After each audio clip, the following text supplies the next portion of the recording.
नमस्कार दोस्तों। आज हम बात करेंगे भारतीय दर्शन और संस्कृति के उस महत्वपूर्ण विषय पर जो शायद बहुत कम लोगों ने समझा है, आगम और तंत्र शास्त्र। ये केवल पुराने ग्रंथ नहीं है, बल्कि हमारे जीवन और साधना का मार्गदर्शन करने वाले अत्यंत महत्वपूर्ण शास्त्र हैं। चलो आगम और निगम का अंतर जानते हैं। भारतीय चिंतन में दो प्रकार के शास्त्र माने गए हैं, निगम और आगम। निगम वे शास्त्र हैं जो अपरुषेय हैं, यानी इन्हें मानव ने नहीं लिखा, बल्कि ये स्वाभाविक सत्य हैं, जैसे वेद। आगम वे शास्त्र हैं जो आप पुरुष, ऋषि, देवता या ईश्वर ने अपने अनुभव और ज्ञान के आधार पर बताए। आसान शब्दों में कहें तो निगम दिव्य ज्ञान और आगम अनुभव से प्राप्त ज्ञान। आगम का वर्गीकरण यह है कि आगम को मुख्यतः वैदिक और अवैदिक दो भागों में बांटा गया है। अवैदिक आगम बौद्ध और जैन शास्त्र। बौद्ध आगम के वक्ता भगवान बुद्ध हैं। जैन आगम के वक्ता तीर्थंकर हैं। वैदिक आगम शैव, शाक्त और वैष्णव।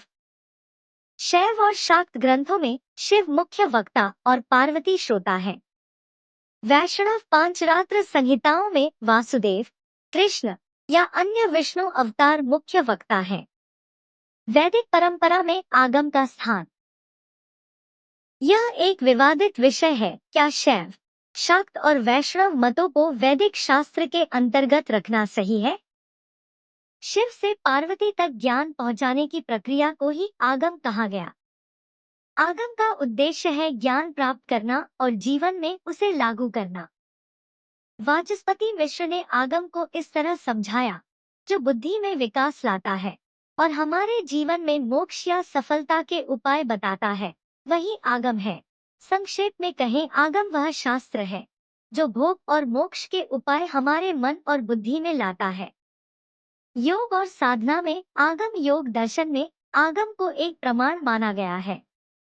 यहाँ आगम का अर्थ सिर्फ शास्त्र का कथन नहीं है।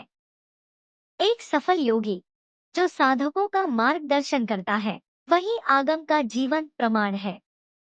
आगम में साधना और क्रिया पर जोर है।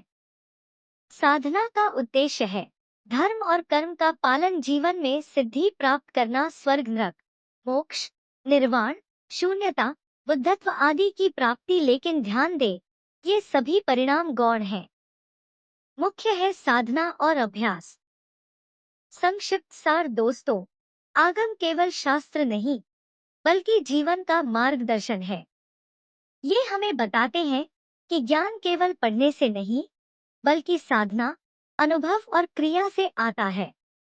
इनका उद्देश्य है हमारे जीवन में शांति, संतुलन और आत्म साक्षात्कार लाना।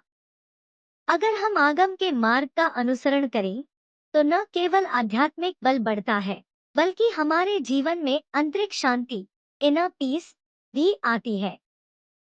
अगर आपको यह वीडियो पसंद आया तो लाइक करें, शेयर करें और हमारे चैनल को सब्सक्राइब करें।